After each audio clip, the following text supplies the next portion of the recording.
Pessoal, nós estamos aqui então no Conheça a Sua Bíblia, né? Conheça a Sua Fé.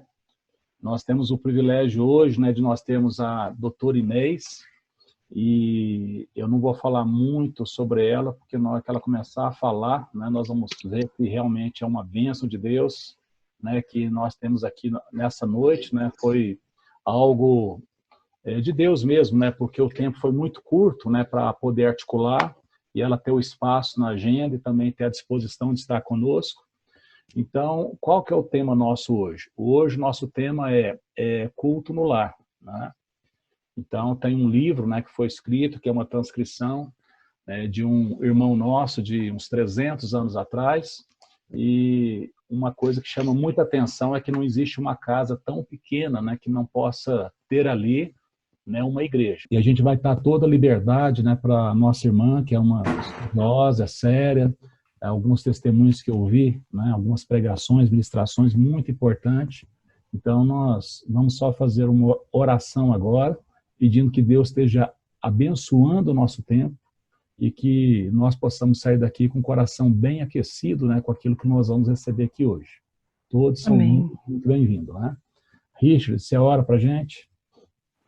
Ó Pai, nós te damos graças, Pai, porque o Senhor é o Deus que provê, é o Senhor que faz as coisas, muitas vezes até a gente sem imaginar, Pai. Nós te louvamos, que sabemos que o Senhor quer o melhor para a tua igreja, para o teu povo, e te pedimos agora, Pai, que o Senhor possa estar falando através da tua serva, Pai, que possamos estar com o coração aberto, Pai, com a mente, para estar escutando, Pai, a mensagem tua através dela, Pai. Queremos aprender e que o Senhor age, Pai, conforme a tua vontade agora. Que teu Espírito tenha liberdade no nosso meio.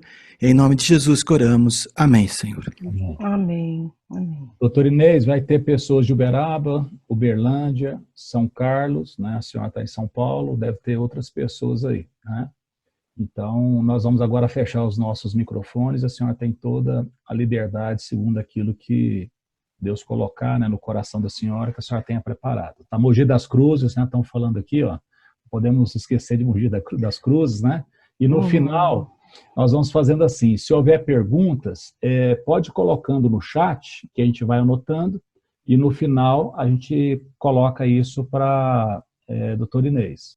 Bem-vinda, doutor Inês, né? Pode ficar à vontade. Amém. Muito obrigada, pastor. Obrigada à Igreja do Senhor Jesus, reunida aqui neste ambiente virtual, não é? Muito precioso, nós sabemos que Deus usa todas as coisas para a glória do seu nome, né? Deus tem um propósito para a igreja é dele, a igreja não é nossa, e nós temos que nos colocar nas mãos do Senhor e simplesmente viver um dia de cada vez. O Senhor Jesus disse, basta o dia o seu próprio mal, não andeis ansiosos quanto ao dia de amanhã.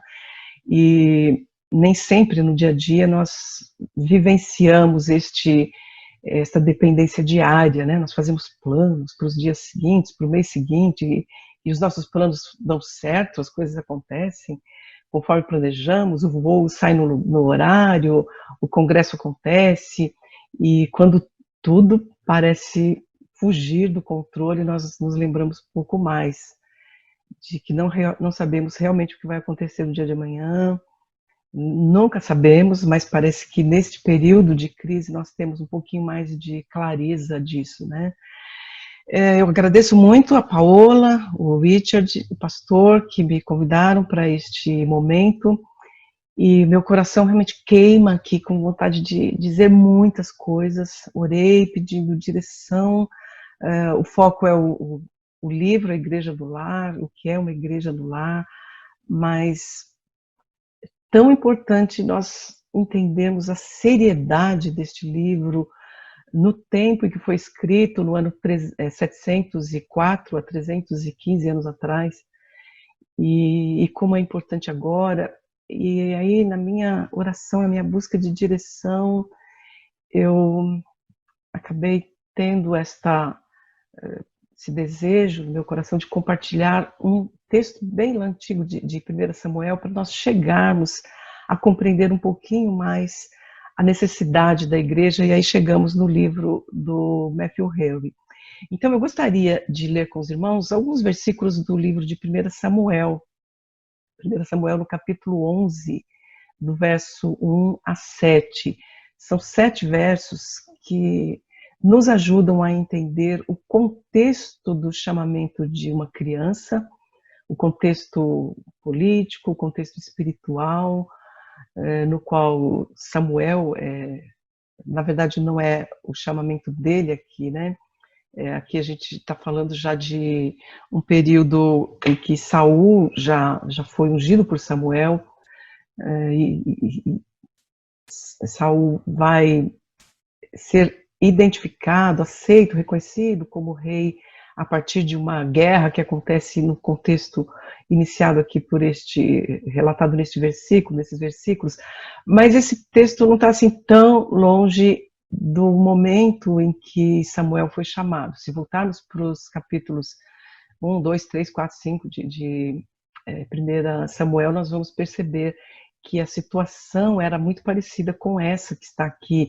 Na verdade, essa que está relatada aqui é consequência de coisas que já estavam acontecendo no tempo em que esta criança, esse menino, Samuel, é escolhido por Deus para fazer diferença na sua nação. Então, em 1 Samuel, no capítulo 11, diz assim: então subiu Naás, amonita, e sitiou Jabes Gileade. E disseram todos os homens de Jabes a Naás, aqui o povo de Deus, sendo sitiado pelo amonita, e o povo de Deus, o povo da aliança, o povo de Israel, os homens de Jabes, dizendo ao rei amonita: faze aliança conosco e te serviremos. Então, uma proposta de aliança feita pelas pessoas que fazem parte do povo da aliança, e com medo, com receio dessa destruição, estão sitiados, estão aflitos, e eles propõem uma aliança: faze aliança conosco e te serviremos. Porém, Naás, amonita, lhes disse: com esta condição farei aliança convosco, que a todos vos arranque o olho direito, e assim ponha eu afronta sobre todo o Israel. Numa outra tradução fala vazar, que vos sejam vazados todos o olho direito de todo o povo, né, para que eu traga afronta sobre todo Israel. Então os anciãos de Jabes lhe disseram: deixa-nos por 7 dias, para que enviemos mensageiros por todos os reinos de Israel, e não havendo ninguém que nos livre, então viremos a ti. E vindo os mensageiros a Gibeá de Saul, falaram estas palavras ao ouvido do povo. Então todo o povo levantou a sua voz e chorou. E eis que Saul vinha do campo atrás dos bois, e disse: que tem o povo que chora? E contaram-lhe as palavras dos homens de Jabes. Então o Espírito de Deus se apoderou de Saul, ouvindo estas palavras, e acendeu-se-lhe grande ira. E tomou uma junta de bois, e cortou-os em pedaços, e os enviou a todos os termos de Israel pelas mãos dos mensageiros, dizendo: qualquer que não seguir a Saul e a Samuel, assim se fará aos seus bois. Então caiu o temor do Senhor sobre o povo, e saíram como um só homem. Este texto é muito impressionante. Quando eu comecei a estudar um pouco mais sobre a educação na nossa nação, entender mais o que era um Plano Nacional de Educação, entender o que era uma Conferência Nacional de Educação, a CONAE, e comecei a entender o que estava acontecendo com as crianças dentro das escolas públicas, dentro das escolas particulares, inclusive escolas cristãs. Todos são forçosamente submetidos a um mesmo currículo, a uma mesma diretriz educacional. Um dia Deus me falou através deste texto, e eu tive um grande choque quando, lendo esse texto, e eu estava lendo numa devocional regular, na minha leitura regular. Eu estava numa cidade do interior da Bahia, me preparando naquela manhã para dar um curso para uma formação de professores na cidade de Jequié. A minha aula estava preparada, a aula do dia todo, eu ia falar o dia inteiro, 2 dias inteiros, esse era o segundo dia deste curso, e na minha meditação diária ali com o Senhor, eu li esse texto e meu coração ficou muito apertado. Por quê? Porque eu já tinha estudado, tenho estudado há algum tempo o que é aliança. E nós precisamos entender o que é aliança para entendermos o que está acontecendo ali, né? Nós não sabemos o que é aliança. E a aliança, ela é muito séria. Toda a palavra, todo o contexto de aliança no Antigo Testamento, ele envolve pelo menos 5 coisas que nós precisamos entender que coisas são essas e precisamos entender como nós estamos, nos dias de hoje, fazendo alianças com os amonitas, fazendo alianças com os filisteus, fazendo alianças com aquele povo que nos vaza os olhos e que vaza os olhos das nossas crianças. E nós não temos noção do que é isso. Os 5 pontos fundamentais do conceito de aliança, não só no Antigo Testamento, mas entre os povos antigos, a gente pode formar um acróstico com esses 5 pontos e formaria em inglês a palavra THEOS, T-H-E-O-S, para memorização mesmo aqui. A palavra THEOS, o acróstico THEOS, nos ajuda a entender o que é uma aliança. O T é de transcendente. Toda aliança tem um transcendente. Toda aliança tem algo maior do que as partes envolvidas. Então, quando 2 nações faziam aliança, havia uma divindade que estava ou acima das 2 partes. Eles entendiam que há o Deus da guerra, que há o Deus da seca, houve uma seca que afetou tanto uma tribo quanto outra, vamos fazer uma aliança e homenagear essa divindade maior que as 2 aqui, para resolver essa calamidade. Então há um transcendente, há um ser maior, e às vezes a divindade de uma das partes envolvidas, né, que autentica esta aliança. Tanto que a Bíblia diz que quando Deus fez Deus fez aliança com Abraão, não tendo alguém maior por quem jurar, jurou por si mesmo. Então, Deus jurou por si mesmo, não há um transcendente maior que o Deus de Abraão, e é essa a ideia que nós precisamos ter, a primeira ideia do ter aqui para entender o que está acontecendo ali. Ali é o povo de Israel, de uma parte de Israel, que propõe para os amonitas uma aliança. Qual é o transcendente que está envolvido ali? É o Deus dos amonitas, não é o Deus de Israel.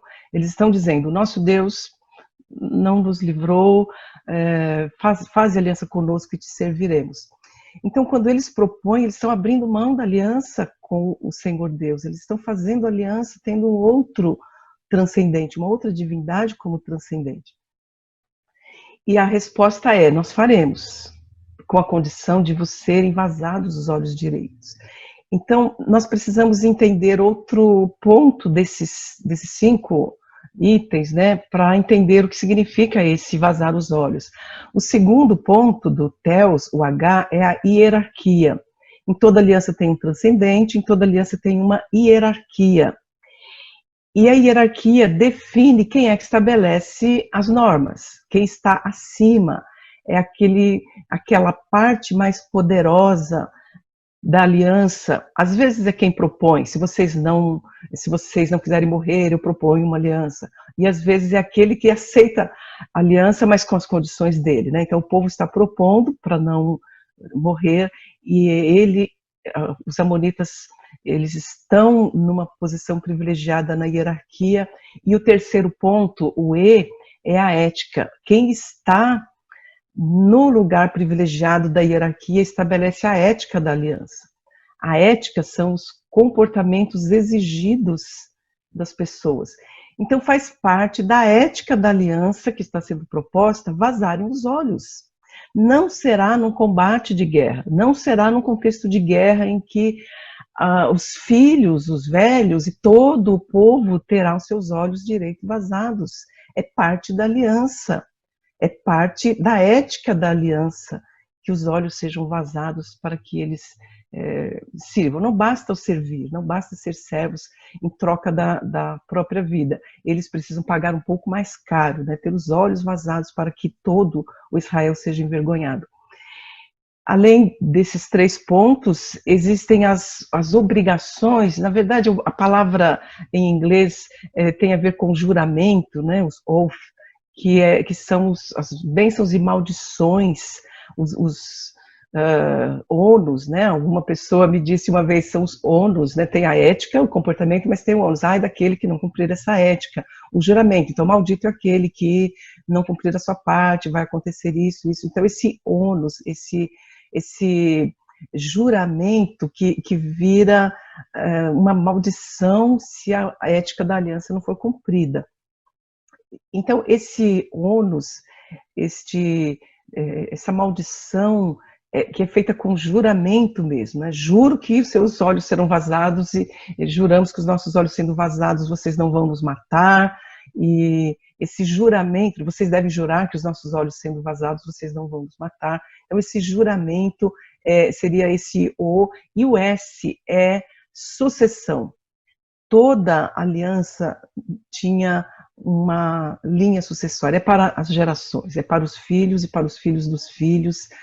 Dificilmente uma aliança era feita só entre 2 partes, sem que houvesse sucessão, sem que as próximas gerações estivessem envolvidas nisso, né? Então nós temos aqui uma proposta de um povo pagão, na verdade uma invasão, um cerco, uma guerra declarada, né? uma superioridade desse povo, e o povo de Deus não busca o Deus da aliança, o povo de Deus não busca o socorro do Altíssimo, o povo de Deus está prestes a fazer esta aliança e se submetendo a esse transcendente, que é o Deus do inimigo, se submetendo à ética, no dia a dia, todo mundo vai lembrar o tempo todo, está ali a marca no olho direito, a marca de que nós pertencemos agora a essa divindade, a esses inimigos, há um juramento e há um custo altíssimo, e isso é para as gerações que virão.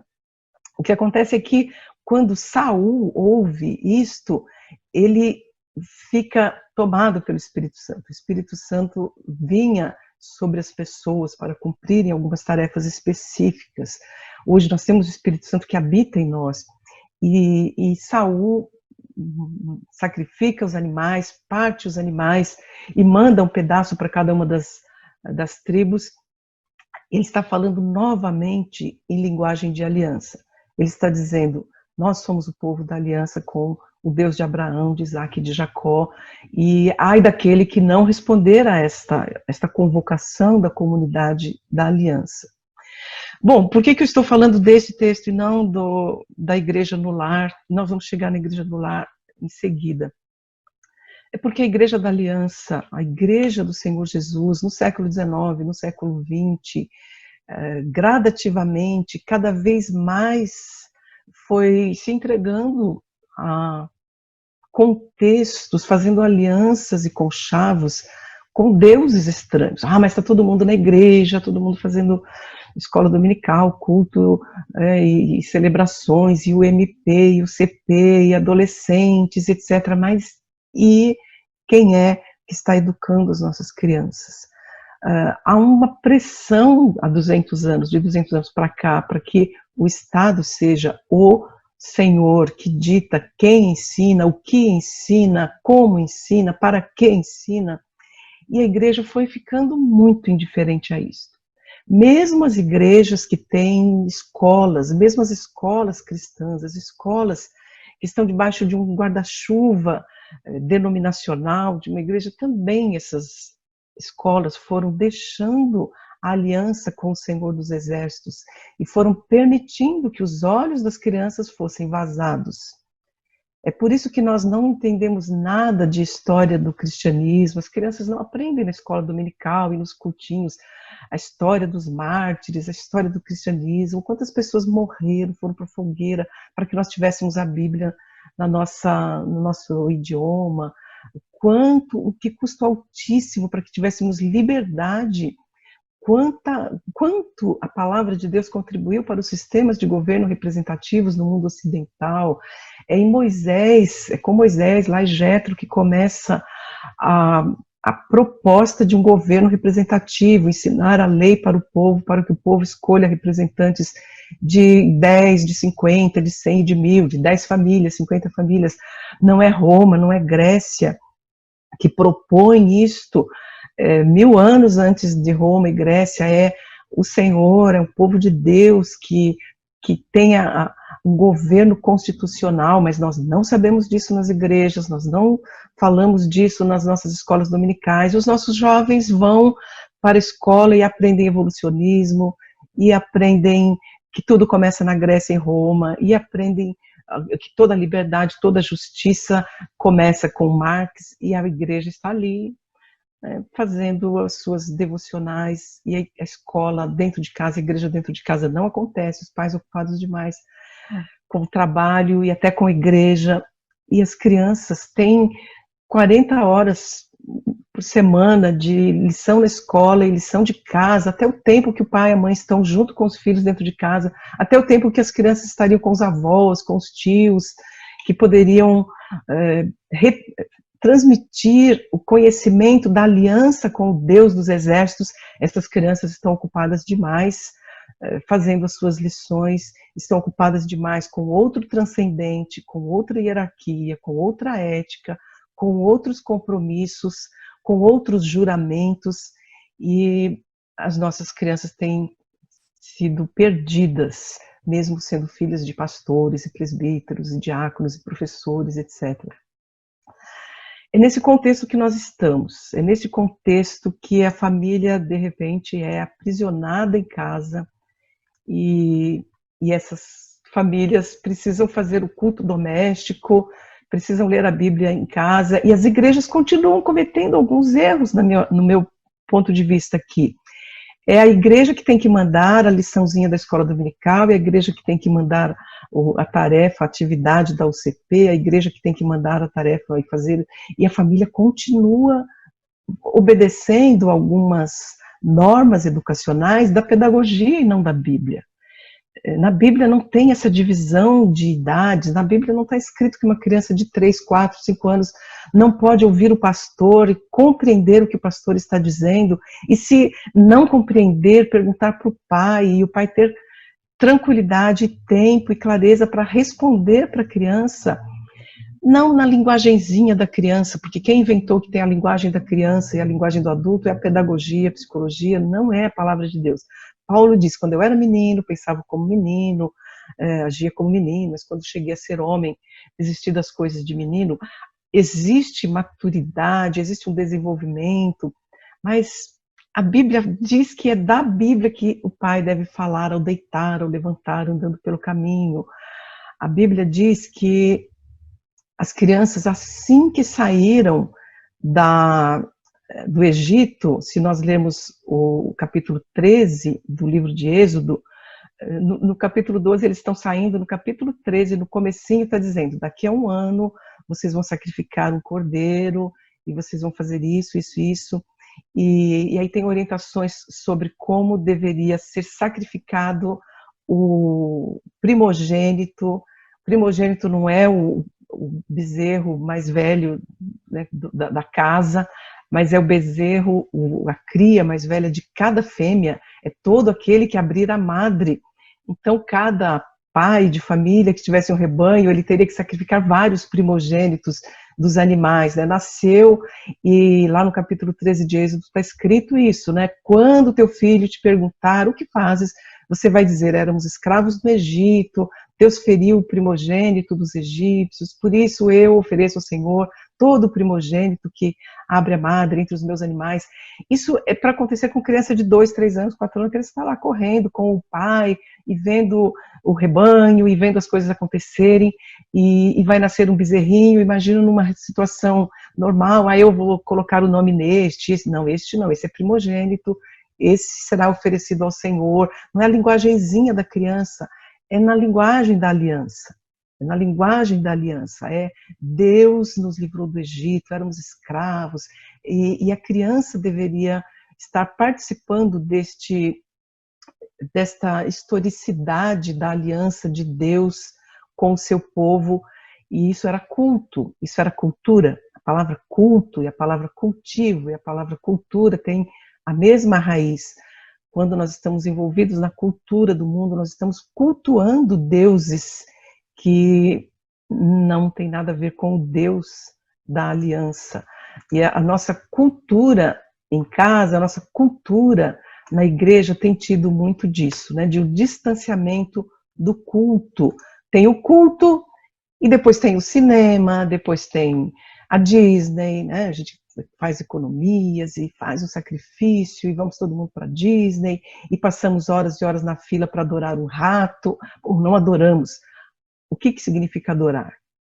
Precisamos definir a palavra adoração, precisamos definir a palavra idolatria. Quanto da cultura virou culto, com outro transcendente, com uma outra ética, com uma outra hierarquia, com outros compromissos e com resultados muito diferentes na sucessão.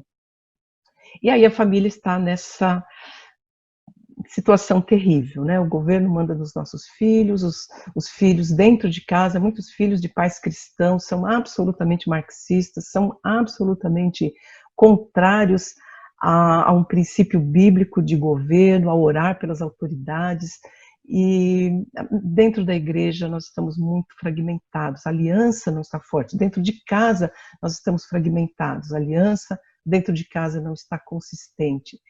Nesse contexto é que eu gostaria de voltar para a igreja no lar. E aí pensando num outro texto do Novo Testamento, mencionado pelo Matthew Henry, no comecinho do livro A Igreja no Lar, ele fala desse texto de Eliseu, no capítulo 2 de 2 Reis, quando Eliseu, começando o seu ministério, substituindo Elias, tem esse trecho aqui a partir do verso 19. Os homens da cidade disseram a Eliseu: eis que é bem situada esta cidade, como vê o meu senhor. Porém as águas são más e a terra é estéril. Ele disse: traze-me um prato novo e ponde nele sal. E lhe o trouxeram. Então saiu ele ao manancial das águas e deitou sal nele.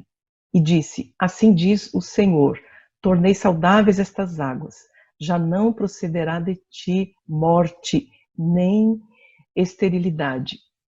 Ficaram, pois, saudáveis aquelas águas até o dia de hoje, segundo a palavra que Eliseu havia dito.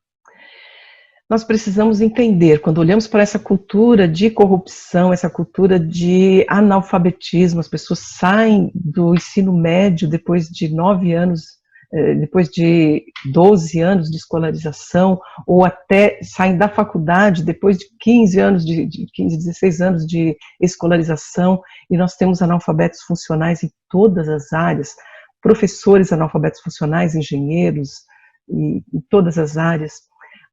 Muito crime, muita droga, muita gravidez precoce. Onde estão as fontes de tudo isso? Se nós pensarmos o cinema, a música, a novela, a própria escola, a escola tem trazido uma enxurrada de enganos, de erros, mas nós temos que tomar consciência de que as fontes são as nossas casas, as fontes são as famílias. A fonte da cultura é a família. E os dominadores deste mundo, no século XIX, XX e agora no XXI, sabem muito bem disso, por isso todo um esforço para tirar da família a criança cada vez por maior parte do tempo, do dia, cada vez mais cedo. A família, ela pode ser fonte de vida ou pode ser fonte de morte, as crianças abandonadas, as crianças entregues a si mesmas, ou as crianças negligenciadas pelos seus pais e terceirizando essas crianças, né, as crianças terceirizadas para outras outras pessoas que estabelecem nova ética para estas crianças. São pais que estão fazendo alianças com outros aliados, né, que não o Senhor. Me ocorre agora um texto muito interessante que o Dr. Paul Gelli, um pastor que tem sido referência para a minha vida já há uns 20 anos, e eu traduzi 2 livros dele sobre educação. No terceiro livro dele, que nós temos em português, que não foi traduzido por mim, foi traduzido pela editora Cultura Cristã, no livro Ensino e Discipulado, a educação na família e na igreja como estratégia para discipular nações. Neste livro, o Dr. Paul Gelli, ele fala daquele texto de Coríntios que diz: não vos coloqueis em julgo desigual com os incrédulos. E ele nos lembra que nós usamos muito pouco este texto, usamos no máximo para casamento, não vamos casar com o incrédulo, e para negócios, né? Um pouquinho mais para casamento e no máximo algumas vezes não vou fazer um negócio, não vou abrir uma sociedade, uma empresa com o incrédulo, porque a Bíblia diz: não vos coloqueis em julgo desigual com os incrédulos, porque que sociedade pode haver entre o justo e o injusto, entre Deus e os ídolos? Mas o Dr. Paul Gelli, nesse livro, diz: os pais não têm pensado que ao entregar um filho para um professor incrédulo, o pai está se colocando em julgo desigual com este incrédulo, entregando a sua criança para ser ensinada, para ter os seus olhos vazados pelos amonitas. O caminho é a volta à fonte. O lar tem que ser esta fonte onde nós vamos salgar. Se queremos ser sal da terra e luz do mundo, se queremos ser luz para as nações, se queremos fazer diferença na cultura, o sal preserva da corrupção, o sal é remédio, o sal cura, o sal evita o apodrecimento. A igreja, se não deixar claro o seu sabor, se o sal perder o sabor, para nada mais serve, a não ser para ser pisado pelos homens. E a igreja precisa fazer diferença, precisa salgar, iluminar a cultura, a sociedade, mas tem que começar na fonte. E nós entendemos, e aqui o Matthew Henry, a falar da igreja no lar, ele traz já no início esta ideia de que é a igreja no lar que será esta fonte de onde jorrarão águas curadas, águas saradas, águas doces, né, e não águas amargas. Então ele começa falando dessa necessidade de salgar a fonte, que é a família, que cada família deve ser uma igreja, e tem alguns tópicos do livro que eu gostaria de destacar. Primeiro, ele pergunta o que é uma igreja. Ele define a palavra igreja da seguinte forma: igrejas são organizações sagradas, incorporadas para a honra e serviço de Deus em Cristo. Olha essa primeira parte: igrejas são organizações sagradas. Será que as nossas famílias são organizações sagradas? Igrejas são organizações sagradas incorporadas para a honra e serviço de Deus em Cristo, devotadas a Deus e ocupadas em trabalhar para Ele. As igrejas devem estar devotadas a Deus e ocupadas em trabalhar para Ele. E aí ele conclui esse parágrafo dizendo: assim devem ser também nossas famílias. Se a igreja, a palavra grega para igreja é eclesia, né, tem a ver com o tirado mesmo do meio comum, né, o separado, a igreja deveria ser essa comunidade separada, tirada para fora da sociedade comum, e essa família é esta eclesia, essa família é este grupo de pessoas, essa incorporação de pessoas. O homem se une à sua mulher, é uma nova incorporação, é uma nova sociedade, daqui surgirão filhos, e esta sociedade, esta comunidade, esta organização sagrada, ela existe para a honra e serviço a Deus em Cristo, ela é devotada a Deus, ela está ocupada em trabalhar para Deus. Assim devem ser nossas famílias. Ele ainda diz: igrejas são organizações devotadas a Deus, chamadas para fora do mundo, tiradas do uso comum para serem receptáculos de Deus. Queremos que a igreja seja isso, receptáculo de Deus, que Deus venha e encha a sua igreja, e onde está o povo de Deus, ali está o Senhor, mas Ele também habita em cada um de nós, e Ele ordena que entremos no nosso quarto, fechemos a porta e falemos com Ele em secreto, e Ele em secreto nos recompensa, mas Ele também diz, não deixeis de congregar. Então há esse duplo movimento, né, do indivíduo com o Senhor, mas da comunidade com o Senhor.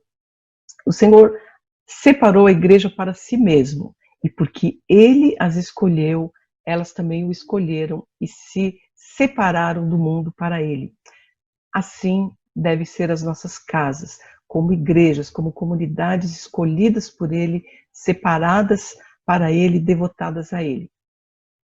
Assim nossas igrejas, assim nossas casas precisam ser igrejas.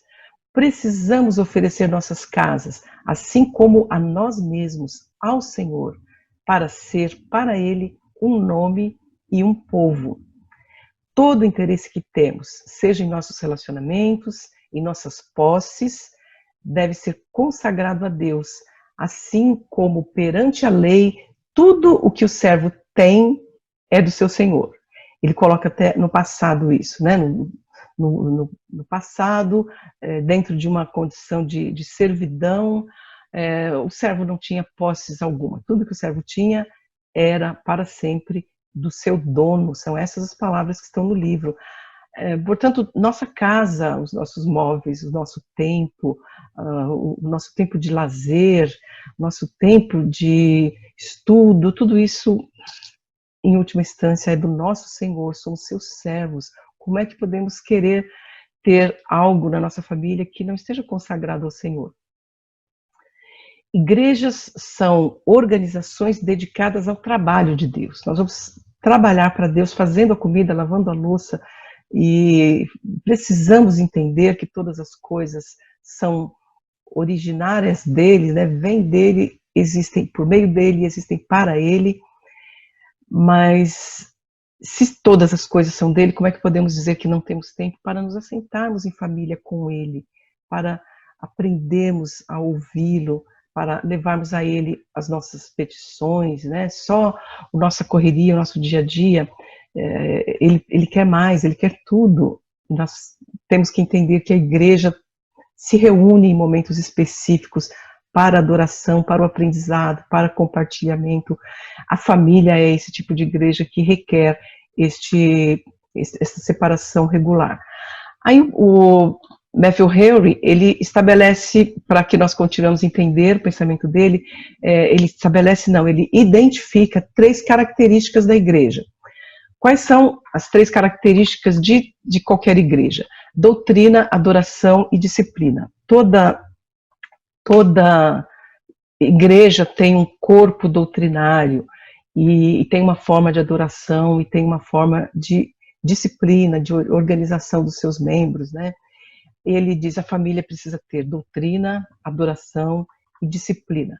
Rapidamente, como é que nós vamos preservar a doutrina na família? Primeiro, leitura da Bíblia em família. Não tem como haver uma família que tem um corpo doutrinário, né? O filho acredita numa coisa, o pai acredita noutra, o filho tem um guru, tem um preletor de referência, o pai tem outro, e a linguagem da família já não é mais a mesma.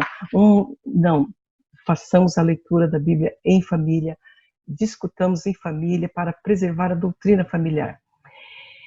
Ele diz o seguinte nesse tópico de leitura em família: quando você fala com Deus em oração, esteja sinceramente desejoso que Ele também fale com você em sua palavra. Nós queremos orar no máximo, muitas casas nem oram em conjunto, mas tem aquelas que dão o passo seguinte, que oram e oramos, mas tem que para ler a Bíblia não dá. Eu já leio sozinha, já leio no culto. Ler a Bíblia com a família, irmãos, é tão sério isso. Como que nós conseguimos achar que isso poderia ser secundário? Como nós estamos diante de uma dificuldade enorme para resgatar essa leitura em família? Se nós falamos com Deus, devemos pelo menos desejar sinceramente que Ele também fale conosco, e vamos ouvir a sua palavra, e vamos ler a palavra, esperando que Ele traga um ensino específico para cada um de nós naquele dia. Semana passada eu ouvi um pastor em inglês, né, uma mensagem em inglês falando sobre educação de filhos, e ele é batista do sul dos Estados Unidos, e ele diz, eu como batista posso falar pelos batistas, e ele diz, entre os batistas no sul dos Estados Unidos tem 1% de famílias que fazem a leitura da Bíblia em família uma vez por ano. Quando ele estava falando tem 1%, eu estava entendendo que tem 1% que faz culto doméstico com regularidade. E ele diz tem 1% que faz a leitura da Bíblia em família uma vez por ano. É assustador, porque não é só nossa realidade. Mas eu não gostaria de usar essa estatística, não gostaria que ninguém usasse essa estatística para dizer assim, bom, então não sou só eu, né? A minha casa não é a única, que não é uma igreja nesses moldes desse homem que escreveu isso há 300 anos atrás. Nós precisamos ouvir essa estatística apenas para chorar, apenas para nos lamentarmos como aquele povo de Israel, né? Dizer, Deus, as famílias da igreja estão em aliança com os amonitas, os nossos olhos estão vazados, é por isso que nós estamos nessa situação de empobrecimento espiritual, com tantas famílias destruídas, com tanta criança que sai da igreja com 12, 13 anos. Nós precisamos voltar e entender qual é a nossa parte na aliança. Então, ele diz, quando você fala com Deus, você deve estar sinceramente desejoso que ele fale com você em sua palavra. De outra forma, não haverá plena comunhão entre você e Deus. Segundo tópico da doutrina, preservar a doutrina da família. Evangelize e discipule os seus filhos. O culto familiar, a igreja na casa, ela precisa ter finalidade. Os nossos filhos precisam entender o plano de salvação com clareza, precisam entender que são pecadores, que Jesus Cristo morreu na cruz por eles. Eles não podem pensar que é o cultinho, é algo muito sério, não é o cultinho, vamos fazer papai do céu. Não, quando teu filho te perguntar que rito é este, você responderá. Então, algumas coisas devem acontecer sem que a criança entenda ainda. Momentos de prostração diante de Deus, de oração, de clamor, de intercessão, de coração derramado diante de Deus. Pai, mãe, esposo, esposa, compungidos diante de Deus. Deus não desprezará um coração quebrantado e contrito. E a criança de 2 anos andando pela sala, assim, quando é que vai terminar esse clamor? O que acontece? Essa criança vai ajoelhar e pôr a cara no tapete em alguns momentos, vai se levantar daqui a pouco e vai voltar. E daqui a pouco ela está realmente orando. Quando o teu filho te perguntar que rito é este, então ele vai participar de ritos sem perguntar, sem saber o que é. Em algum momento ele tem o seu coração, a sua mente, a sua consciência despertada para algo que já vinha acontecendo com regularidade na sua casa. Evangelização e discipulado dos filhos. Falamos em doutrina, disciplina e adoração. Então, na doutrina, leia a Bíblia em família, evangelize e discipule. Esteja certo de que o seu filho é seu discípulo e o processo de discipulado é constante e o alvo é que o discípulo se torne também um discipulador. O preservar a adoração em família. Reconheça sua dependência de Deus. Nós não vamos adorar a Deus se nós estamos todos autossuficientes, né? Somos maduros. Nossa, misericórdia, meu Deus, como dirigir essa situação, como dirigir este negócio, Deus, como conduzir a educação das crianças. Reconheça a dependência de Deus. Para adorar ao Senhor, nós precisamos entender quem Ele é. Ele é tudo e nós não somos nada, nós somos tão insignificantes. Quanto mais nós somos fracos, quanto mais reconhecemos a nossa fraqueza, mais o Senhor é exaltado. O poder de Deus se aperfeiçoa na fraqueza. Reconheça seus pecados diante de Deus. Não há adoração verdadeira sem confissão de pecados, sem quebrantamento. Ofereça ações de graça em família. A adoração vai fluir desse reconhecimento de quem Deus é, de quão gracioso Ele é. Uma das coisas maravilhosas que levam a criança a perceber a grandiosidade de Deus é falar sobre as imensas galáxias. Eu assisti outro dia um vídeo que o título é A Voz do Cosmos, que fala das galáxias, de como os cientistas hoje descobriram, cada vez que a tecnologia avança mais, é possível perceber a grandiosidade do universo e a maravilha de uma célula, dos micro-organismos que não eram perceptíveis há algum tempo atrás, e agora com microscópios poderosíssimos é possível perceber um mecanismo fantástico enfim, Deus é criador de tudo isso, das grandes galáxias, das pequeninas células, e as crianças estão ocupadas em assinalar o xizinho ali no livrinho que tem que levar, na lição de casa que tem que entregar amanhã, e o pai não consegue trazer para o contexto da família motivos de ações de graça em família, de gratidão pelo que Deus é, pelo que Ele fez.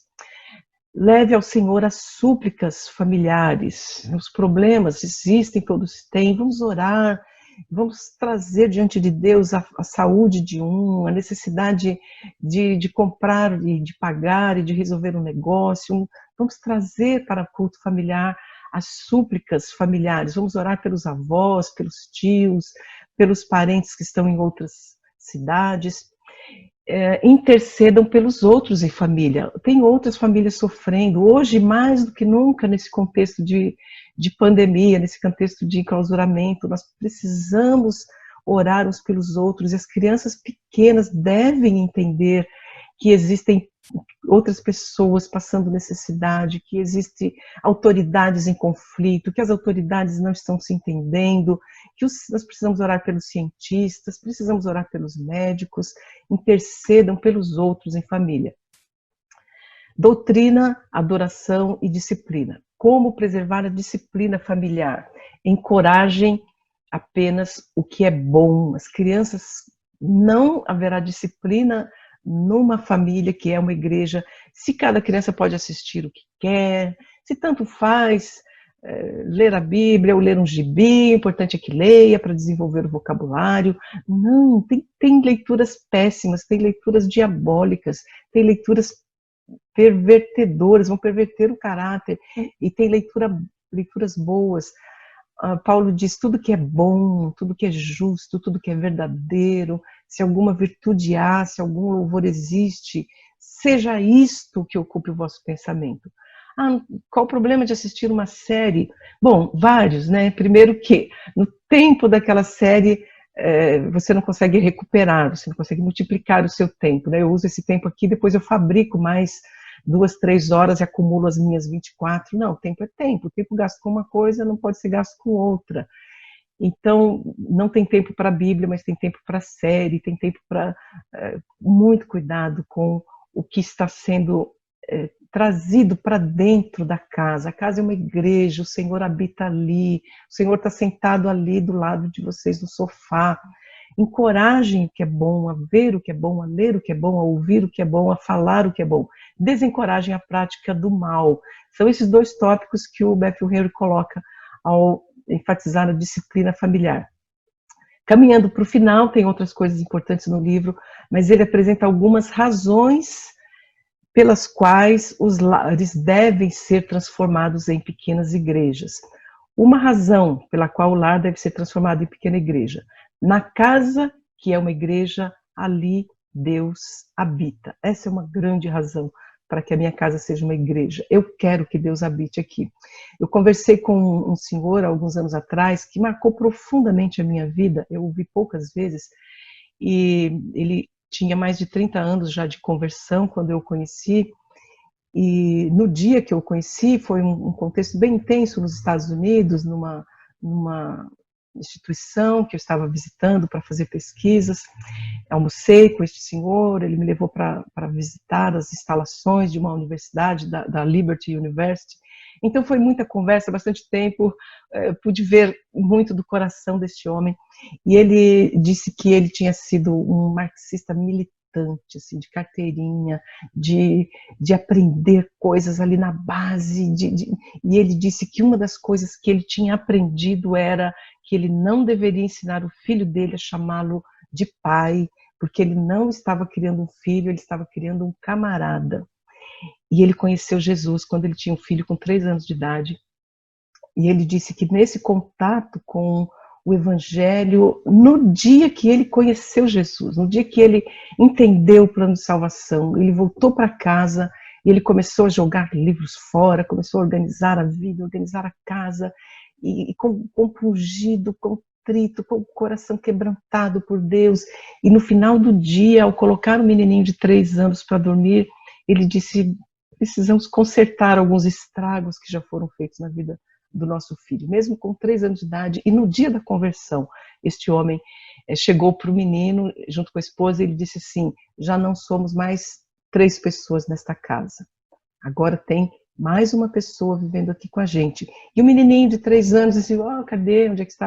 Ele disse: nós não podemos vê-lo, mas ele é bom, e nós vamos viver todos os dias com a consciência de que ele está aqui. Nós vamos falar com ele de manhã, nós vamos falar com ele na hora das refeições, nós vamos falar com ele ao dormir, good night Jesus, vamos falar com ele agora. E eu fiquei impressionada com isso, porque eu não tenho visto cristãos que nasceram na igreja, que passaram a vida inteira em lares cristãos e agora formaram seus próprios lares.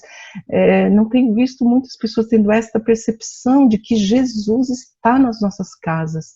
Então, ali é um templo. Na casa que é uma igreja, ali Deus habita. Para completar a história deste irmão, ele disse que ao deixar o menino dormindo, ir para o quarto com a esposa, um olhou para o outro e diz: isso vale para nós também. Nós vamos viver o nosso amor diante do Deus Todo-Poderoso. Irmãos, que seriedade quando pensamos que a igreja, a casa é uma igreja, Deus habita ali, a nossa vida tem um outro sentido. Na casa que é uma igreja, Deus é o santuário, não é?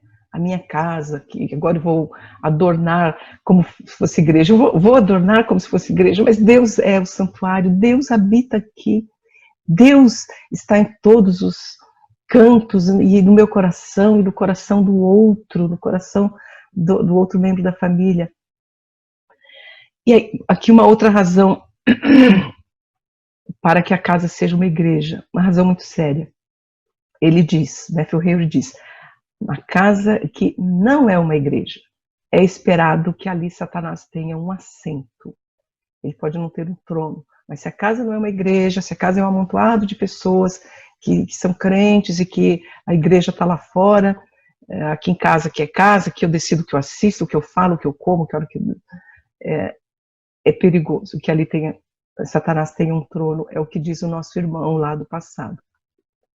A casa que é uma igreja será muito confortável. A casa que é uma igreja é uma ótima herança para os filhos. A igreja na casa contribui para o progresso da igreja na nação. Então, com estas razões para que a igreja seja uma casa, o pastor Matthew Henry faz apelos tremendos, né? Ele avança no último capítulo dizendo que aquele que mora sozinho deve fazer assim, aquele que tem todos os membros da igreja, da família que são crentes deve fazer assim, aquele que tem os membros não são crentes, ele sozinho é o crente, como é que ele deve transformar a casa dele numa casa, numa igreja. Então há essa frase que foi colocada na abertura do livro, que nenhuma casa é pequena demais que nela não caiba uma igreja. É uma frase que o pastor já disse aí no comecinho da nossa reflexão. Bom, eu acho que eu usei bastante tempo e gostaria de devolver a palavra para o pastor. A minha oração por cada um que está aqui é que não fique numa fala de uma pessoa que está aflita com alguma coisa e traz um desespero de casa e igreja. Nós já temos a igreja, nós já temos os nossos hábitos, já temos a nossa denominação, já temos... Meus irmãos, levem a sério o que esse irmão lá do passado disse. E que Deus tenha misericórdia de nós. Não se esqueçam do que falamos logo no início sobre alianças. Eu acho muito sério refletir sobre o que é aliança, com quem nós fazemos aliança. Precisamos ensinar os nossos filhos sobre alianças. Eu sei que é um conteúdo bastante amplo para um período curto de reflexão, mas eu oro para que Deus aplique essa palavra aos corações de cada um aqui e que Deus tenha uma igreja na casa de cada um de vocês, em nome de Jesus. Pastor? Muito obrigado, né? Porque ouvindo falar, né, eu lembrei muito da casa, né, da casa do meu pai. Uma coisa que eu sei é que quando meu pai e a minha mãe casaram, né, na primeira noite, né, que eles estiveram juntos, eles tiveram muito pouco tempo, né, acho que foram um dia ou dois só de lua de mel, mas eu lembro que o meu pai, que não tinha, vamos dizer assim, uma cultura, ele foi achado lá pelos missionários, né, na beira lá do Rio Araguaia, em Barra do Garça, em 1946, mas eu sei que ele teve tanto impacto, né, com aquilo que foi o evangelho, mas eu sei que na primeira noite, a minha mãe, né, fala que quando eles chegaram lá, ele começou lá Gênesis 1, capítulo 1, um capítulo. Todo dia lá em casa tinha leitura de um capítulo, né? E meu pai fazia questão que essa coisa continuasse, né? E a gente aprendia a ler, então a gente tinha de participar do culto, né? Então achei muito bom quando eu estava aprendendo a ler que eu tinha oportunidade de ler meu versículo, né? Então ia um versículo, outro versículo ia passando, né? E agora quando meu irmão começou a ler, não tinha paciência, porque eu queria ajudar ele a andar logo, né? Porque eu tinha irritação. E meu pai falou, não, é ele que está lendo, mas eu estou ajudando. Eu falei, mas não precisa de ajuda, pode deixar ele fazer. Bom, o que eu quero falar é o seguinte, apesar de todas as limitações, os problemas que nós enfrentamos, o fato é que a palavra de Deus entrou na nossa casa e apesar de nós estarmos bem longe, meu pai faleceu em 2010, mas a Bíblia está dentro de cada um, né, com todas a situação. Então, hoje nós temos uma facilidade tão grande, né, por exemplo, só aqui em cima na minha frente aqui deve ter o quê? Umas 8 versões da Bíblia, né? Mas eu fico pensando, né, e reconhecendo que isso que meu pai fez lá, quando era só a Bíblia lá daquele tempo, né, talvez a gente não está fazendo. São tantas coisas que são impostas a nós e que nós vamos aceitando, né, e às vezes nós não sabemos a consequência daquilo, né. Aí depois nós vemos, né, o tanto de desencontros que vão acontecendo, né, nos jovens, nas casas, enfim, né. Então não existe mágica no reino de Deus. Não existe varinha de condão. Existe um processo que você ensina a criança no caminho que deve andar.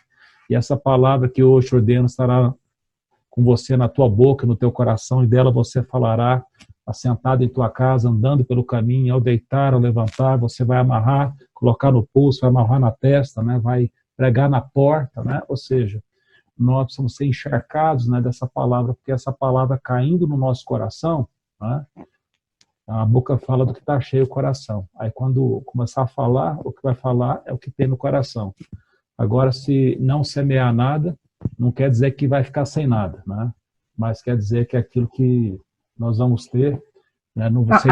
A erva daninha não precisa ser semeada, ela cresce de qualquer jeito, né? Qualquer pessoa que arrumar uma horta, arrumar a terra, bem arrumadinha, e não plantar nada, pode ter certeza que ali vai nascer. E não vai nascer um pé de alface, não vai ser couve, não vai ser um canteiro de couve, né? Geralmente o que vai nascer deve ser tiririca e coisas, né, semelhantes a essa.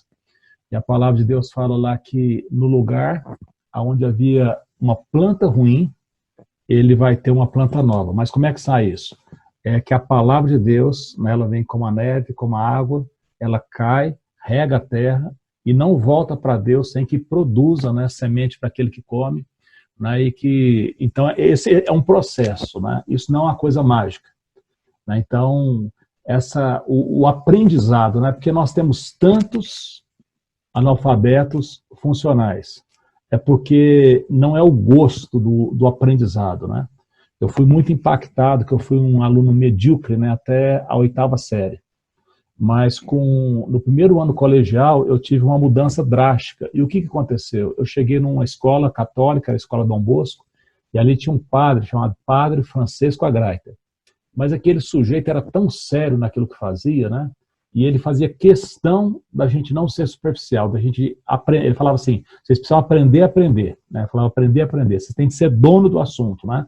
E aquilo me impressionou de um tanto, que até a 8ª série eu fui um aluno medíocre, mas 3 meses depois eu era um professor particular, né? Eu pegava os meninos lá que era ruim na escola, né?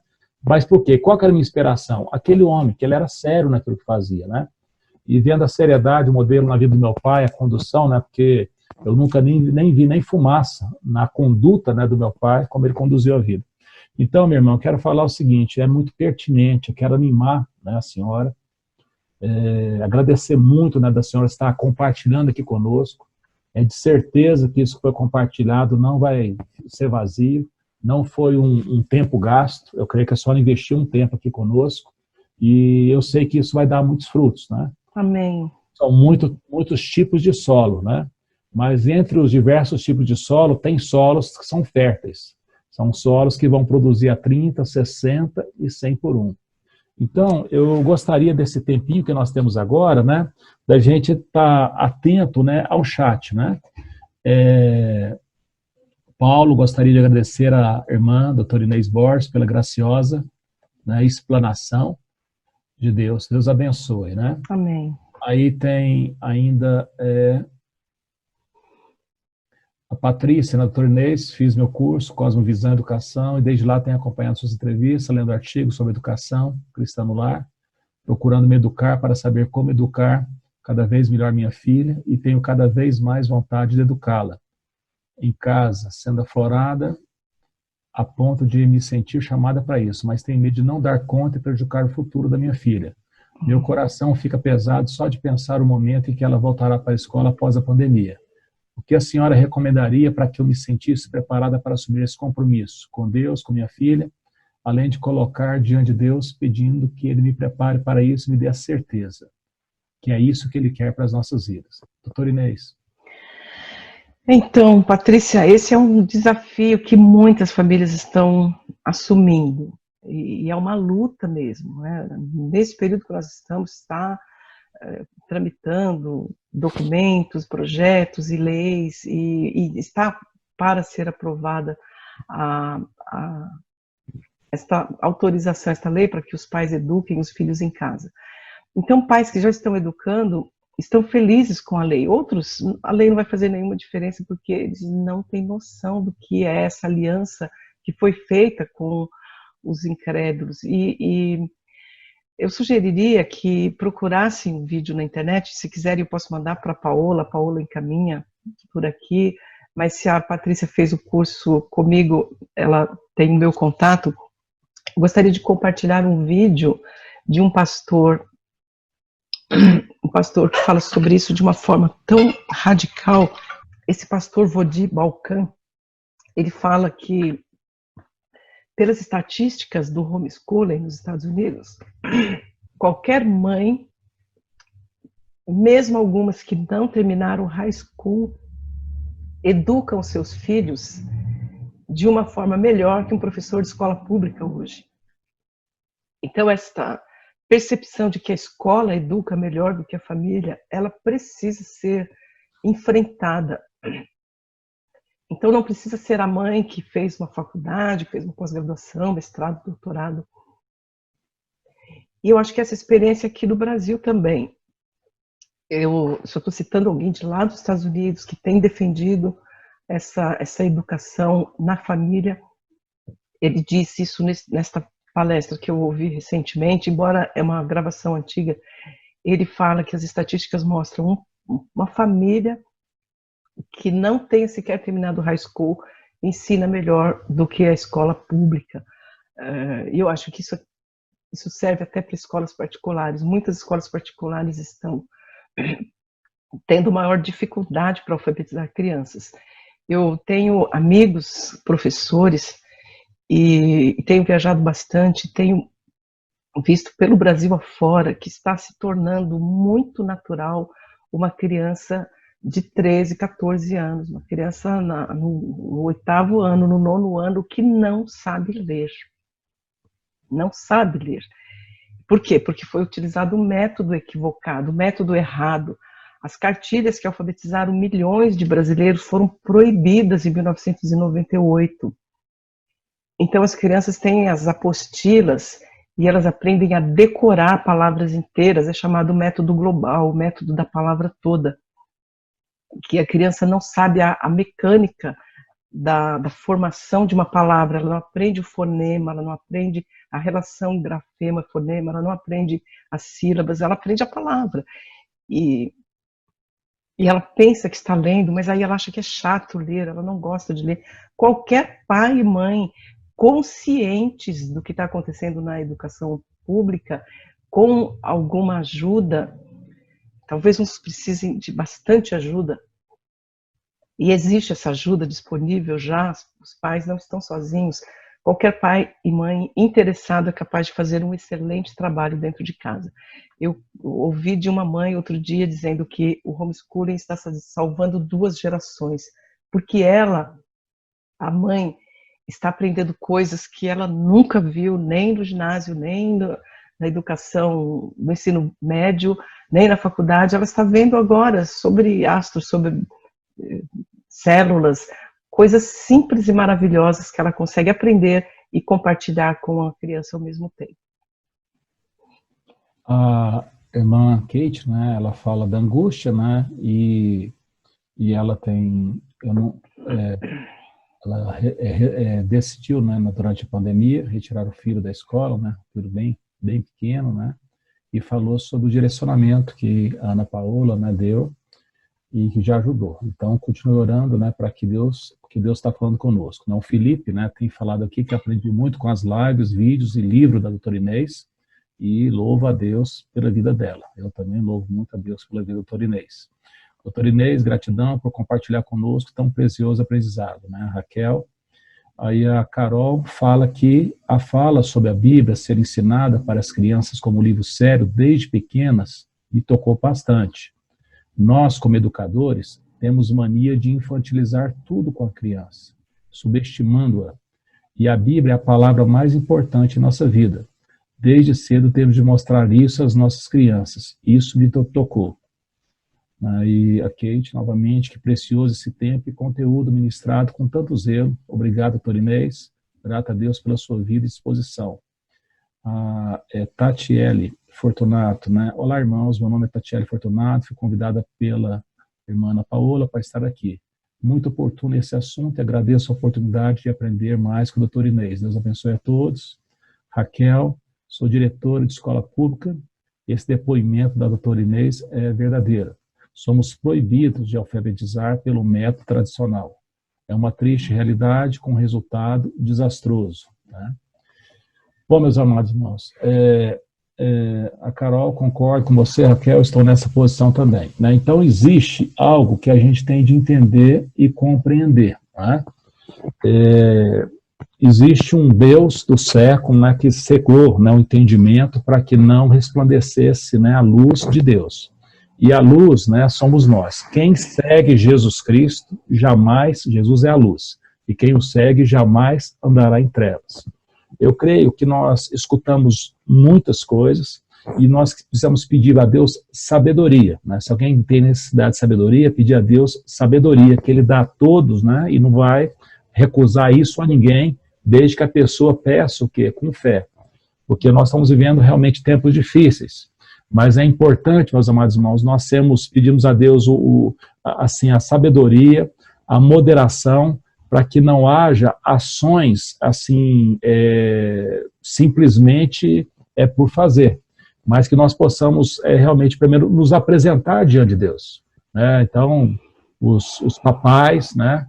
Ou no lugar onde não tem papai, as mamães, enfim, nós precisamos colocar o nosso altar, né? É muito comum na Bíblia a gente ver que vira e mexe um patriarca ia lá o quê? Reconstruía o altar, né? Então essa questão da adoração e do pedido realmente que Deus esteja nos orientando, né?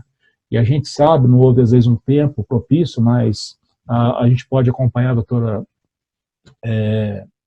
Inês, né, no YouTube, né? Existe um canal, não tem, minha irmã? Como é que chama? Sim, tem algumas coisas minhas, eu sei que eu estou em dívida, preciso produzir mais, mas tem o Inês A. Borges Consultoria Educacional, eu tenho uma consultoria, tem lá alguns livros, e tem um canal no YouTube também ligado a essa empresa, né, Inês A. Borges Consultoria Educacional. Existe alguma coisa no Instagram, e existe a ANDAPEF. A ANDAPEF é a Associação Nacional de Defesa e Apoio aos Pais na Educação dos Filhos. Uma associação que foi fundada em 2018, bem novinha. Estamos produzindo conteúdo, tem um curso de cosmovisão e educação, que está sendo disponibilizado já para quem quiser, são 9 horas de curso, com história da educação, filosofia da educação. Estamos trabalhando num curso de alfabetização fônica, já demos 2 cursos de alfabetização fônica presenciais, e gravamos antes da quarentena, nós gravamos aulas, e tem uma empresa que está fazendo toda a edição, para que possamos disponibilizar também em EAD, e estamos produzindo, o que tem são vídeos de livros. Eu escrevi um livro chamado aqui Componentes Essenciais da Formação do Cristão Educador.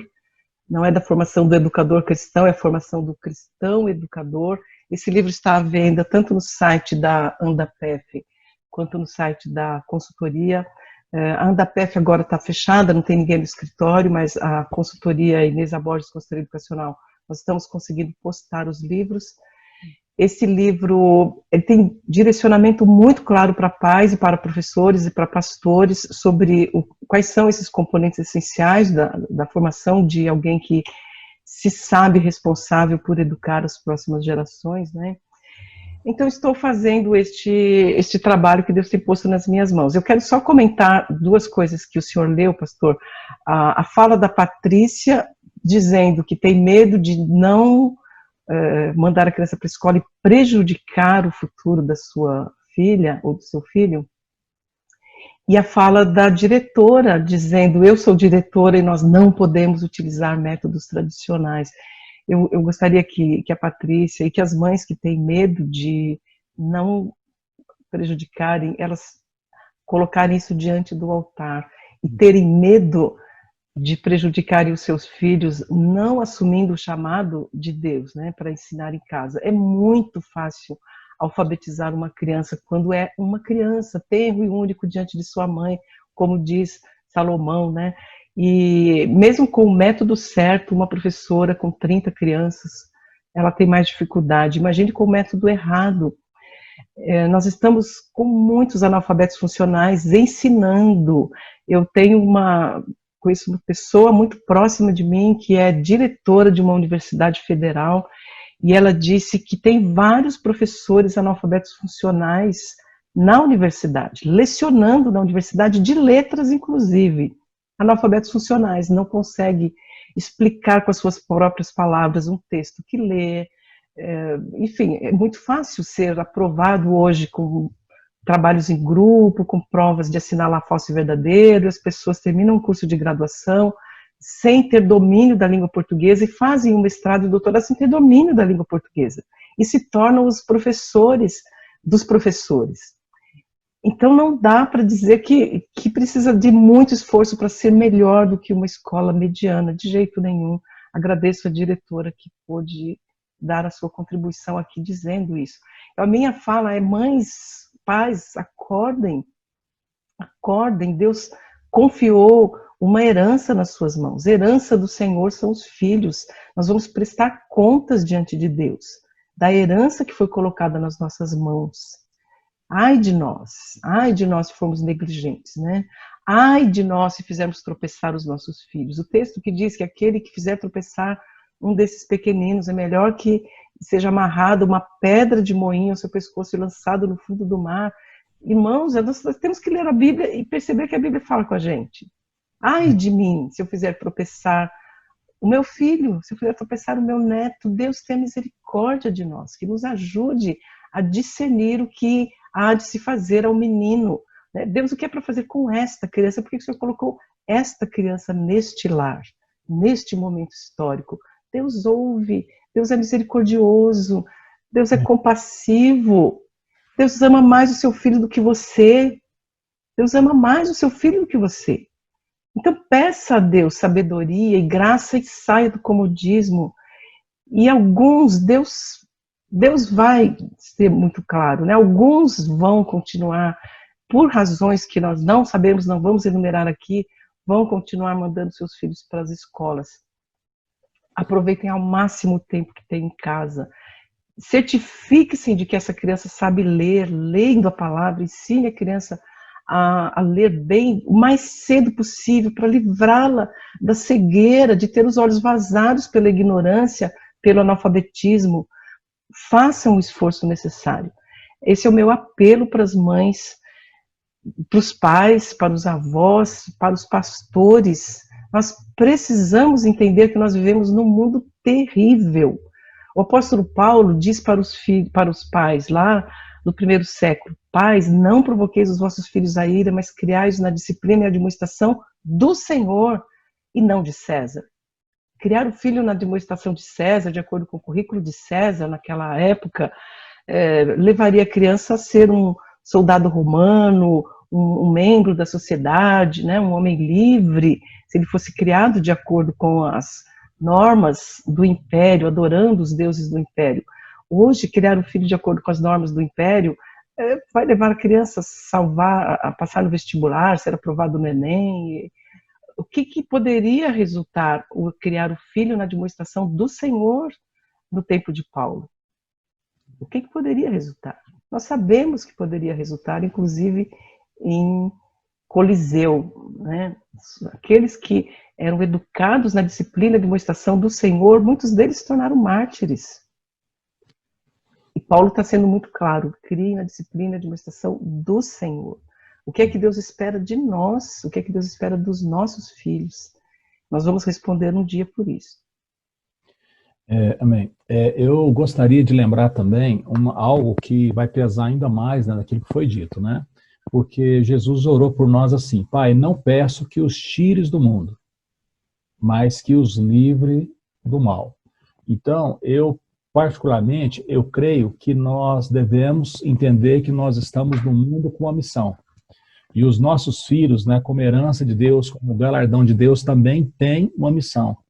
Então, eu particularmente, eu penso que essas decisões assim, de retirar, assim, isso na minha cabeça, assim, posso até no momento, né? Porque eu lembro de como é que meu pai fazia, né? Meu pai gastava assim um tempo, né? E ele colocava na gente uma responsabilidade, né? Assim, meu pai nunca falava assim, filho, comporta. Eu nunca vi meu pai falar assim, filho, comporta. Eu lembro sempre quando meu pai deixava numa reunião ou em algum lugar, a frase dele sempre era a mesma. Júnior, lembra quem você é. Uau. Aí ele me deixava. Né? Aí, por exemplo, pai, vai ter um negócio em tal lugar, pode ir? Pode. Aí tal, levava lá, filho, lembra quem você é. Né? Eu lembro de vez em quando, rapazinho, você está esquecendo quem você é? Né? Então ele nunca falava sobre comportamento, ele nunca ditou, né, assim, uma norma. Então eu creio, meus amados irmãos, que a gente tem de olhar isso, mas lembrando de Jesus, não peço, Pai, que os tires do mundo, mas que os livres do mal.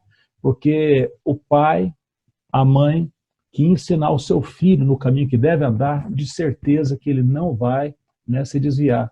E quem sabe que vai ser instrumento de Deus na salvação, né, de muitos outros, né, como tem sido. Porque hoje nós não temos um coliseu romano, mas talvez as escolas sejam um coliseu, né? Talvez seja um lugar assim onde nós estamos extremamente expostos. Então nós não podemos mandar para lugar nenhum sem que eles estejam avisados. Porque não é possível, né, que a gente deixe os nossos meninos 40 horas por semana na escola e depois chega no final, põe lá para pintar a Arca de Noé, ou então para decorar a historinha e achar que vai virar o quê? Né? Então é uma responsabilidade nossa, né, e nós vamos continuar. Doutor Inês, dentro da possibilidade da senhora, seria muito importante, né, a senhora, sempre que possível, né, estar conosco, nós vamos estar procurando manter esse contato, né, e esse ambiente aqui chama Conhecendo a Sua Bíblia, né, Conhecendo a Sua Fé, né, lá em Uberaba está no imperativo, né, conheça a sua Bíblia, conheça a sua fé. E é importante demais isso que a senhora trouxe para a gente, né, acho que nós temos muito material aqui para reflexão, os pais assim refletirem, né, e pedindo, né, que Deus possa estar nos ajudando, né, nos iluminando, né. Olha, eu acho que não tem mais, deixa eu só verificar aqui o chat, né, mas já está na nossa hora, nós vamos terminar. Antes aqui, acho que tem uma para trás aqui. Precisamos resgatar com urgência sobre isso, né, ler a palavra de Deus e não infantilizar a palavra de Deus.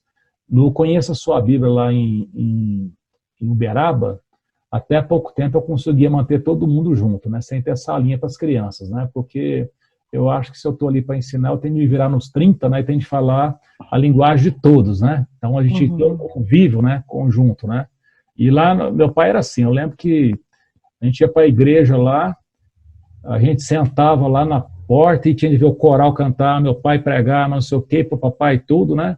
E dependendo daquilo que fosse a nossa postura dentro da igreja, né? Ainda tinha uma comunhão intensa quando chegava em casa, né? E todo mundo escapou, tá todo mundo vivo e crente, né? Sou recém-formado em pedagogia, comecei a trabalhar em uma escola cristã clássica. Os desafios são inúmeros e percebo quão despreparado eu estou para lecionar. Estou correndo atrás do prejuízo e percebo que meus alunos que vieram de outras escolas possuem dificuldades elementares. Leciono para o 3º ano e os meus alunos não chegaram com habilidade de alfabetização básica. Estou alfabetizando pelo método fônico e agora estou vendo os resultados. Bênção. Nós temos um desafio, mas é o seguinte, viu? Deus, ele pode multiplicar nas nossas mãos, né, o nosso empenho. Vamos orar então, vamos agradecer a Deus o tempo aqui e testificar diante de Deus a fidelidade da nossa irmã Inês, né? E agradecer também a Paola pela iniciativa, foi um feeling, né? Um insight que deu quarta-feira passada, né? E tem hora que dá tudo errado, né? Mas dessas vezes aqui deu tudo certo. Querido Deus de graça, misericórdia, bondade, ó Pai, Senhor Deus, o Senhor amou o mundo de tal maneira, ó Pai, que o Senhor enviou o teu Filho Jesus. E Jesus, ó Pai, nos enviou da mesma maneira, né? Ele falou que assim como ele foi enviado ao mundo, ele também nos enviou ao mundo, ó Pai. E ele orou para que nós fôssemos livres do mal, não que nós saíssemos do mundo, ó Pai, porque nós temos uma missão nesse mundo. E que o Senhor possa abrir o nosso entendimento, ó Pai. Renovar realmente o nosso coração, ó Pai, todo o ano, porque nós possamos por aflições, mas Jesus venceu e de certeza, ó Pai, que se nós guardarmos tudo aquilo que Jesus nos ensinou, ó Pai, e o Teu Santo Espírito, ó Pai, vivificando isso, nós seremos mais que vencedores, porque o vencedor é Jesus. Amém. E a vitória dele, ó Pai, ele nos concedeu gratuitamente. Pedimos, ó Pai, que o Senhor nos dê diligência, ó Pai. Eu peço que o Senhor abra os olhos, ó Pai, dos pais, das mães, Senhor Deus, que o Senhor abra os nossos olhos, ó Pai, para que nós possamos enxergar, Senhor Deus, as coisas como elas são e não como elas parecem. Que os nossos olhos não sejam vazados, ó Pai. Que a nossa aliança, ó Pai, seja com o Senhor e que possa ser renovado. Eu oro pelos casais, Senhor Deus, que eles renovem, ó Pai, as suas alianças, ó Pai. Senhor Deus, que eles possam, ó Pai, estar se reconsagrando, ó Pai, diante do Senhor, entendendo e compreendendo, ó Pai, que se nós cremos no Senhor Jesus Cristo, ó Pai, nós somos agentes de salvação na nossa casa, na nossa família. Guarda-nos, ó Pai, no nome santo de Jesus. Pedimos que o Senhor esteja confortando, ó Pai, toda a família lá do Niltinho, ó Pai, que partiu, foi estar com o Senhor. E muito obrigado, ó Pai, pelo testemunho, ó Pai, que foi aquele funeral, a palavra dos filhos, o ambiente, ó Pai, de tristeza, mas cheio de esperança, ó Pai, de gratidão por aquilo que foi a vida do Teu Filho. Que nós possamos imitar, ó Pai, aqueles, ó Pai, que terminam bem, aqueles que deixam um bom rastro, ó Pai, porque o melhor está por chegar. Agradecemos pela vida da Tua filha Inês, ó Pai, e pedimos, ó Pai, que o Senhor multiplique nela, ó Pai, saúde, disposição, Senhor Deus, e que o Senhor esteja colocando em volta dela, ó Pai, pessoas capacitadas, Senhor Deus, que isso possa multiplicar. Que o Senhor abençoe todas as iniciativas, ó Pai, das escolas clássicas cristãs, que o Senhor esteja capacitando, ó Pai, trazendo gente vocacionada, para que possamos, ó Pai, sermos agentes de mudança, ó Pai, no nosso país, enquanto nós temos vida, ó Pai, que nós possamos deixar um rastro de amor, de verdade, ó Pai, Teu rastro no nome de Jesus. Que o Senhor nos dê uma noite de descanso, no nome de Jesus. Amém. Amém. Irmãos, Pastor. Demais. Pois não, Paola, pode falar. Queria agradecer a presença de algumas pessoas que não são membros da nossa igreja, né, que foram através de convite. Então, quero agradecer a presença de vocês, né, agradecer a presença do pessoal que é da igreja. E agradecer a doutora Inês, muito obrigada. A doutora Inês, assim, é uma mãe para mim. Ela não sabe, mas ela é mãe. E Opa, mais uma filha, Deus é me bom. atendeu em algumas situações emergenciais de suplício. E, dona Inês, não sei o que eu faço, me ajuda em oração. E é uma frase que ela disse para mim e que eu marquei no meu caderno e que eu creio que eu nunca vou esquecer, que o Senhor ama mais os meus filhos do que eu. E essa frase marcou demais para mim. E um apelo que eu faço, né, aos pastores, aos professores que estão aqui, né? As crianças, elas precisam de Bíblia. Elas não precisam serem entretidas, elas não precisam de fantoches, elas não precisam de brincadeiras, elas não precisam de infantilização da palavra de Deus. Elas precisam da palavra de Deus. Elas precisam conhecer um Deus que é grande, que é o Senhor do universo, que criou todas as coisas e que rege todas as coisas. É isso que os meus filhos e os filhos de vocês, os seus alunos, as suas ovelhas precisam. Então eu peço aqui um pedido, aproveitando a presença da dona Inês aqui, da doutora Inês aqui. Parem de infantilizar a educação das crianças com a palavra de Deus, né? Porque a gente faz muitas vezes o trabalho em casa, mas a gente chega na igreja, existe aquela farra, existe aquela brincadeira, aquele oba-oba e a criança sai de lá com tudo, menos com a palavra de Deus. Eu falo isso por experiência. Se eu perguntar para minha filha o que ela aprendeu, em qualquer igreja que a gente passa, que a gente está visitando, que tem uma salinha, ela vai lembrar do fantoche, ela vai lembrar da tia que pulou, da musiquinha que ela dançou, mas ela não se lembra da história que foi contada, porque ali não foi falado de Jesus, não foi falado do pecado, não foi falado da necessidade de um Salvador. Falou-se muitas vezes da Arca de Noé, que é bonitinha, que pegou os bichinhos lá dentro. A Arca de Noé não é uma história de bichinhos. A história de Noé é a história da salvação. É isso, a história de Jesus, que escolheu a tua igreja, o teu povo para salvar, e a criança precisa saber disso. Então é um apelo que eu faço para vocês, professores de escola dominical, vocês pais, pastores, a gente precisa abrir a nossa mente, renovar a nossa mente com a palavra de Deus e entender que nós estamos falando de um Deus. Não é de Jesus legal, é de Jesus o Salvador que morreu por nós. Obrigada, pastor. Amém. Amém. Amém. Eu quero aproveitar então a fala da Paola, me lembrei aqui de um desafio que a Andapef está promovendo agora, que é um desafio literário. Entre no site da Andapef, www.andapef.org. A Andapef, esta Associação Nacional de Defesa e Apoio aos Pais na Educação dos Filhos, está propondo um desafio literário e nós queremos crianças gravando áudios com a leitura da Bíblia.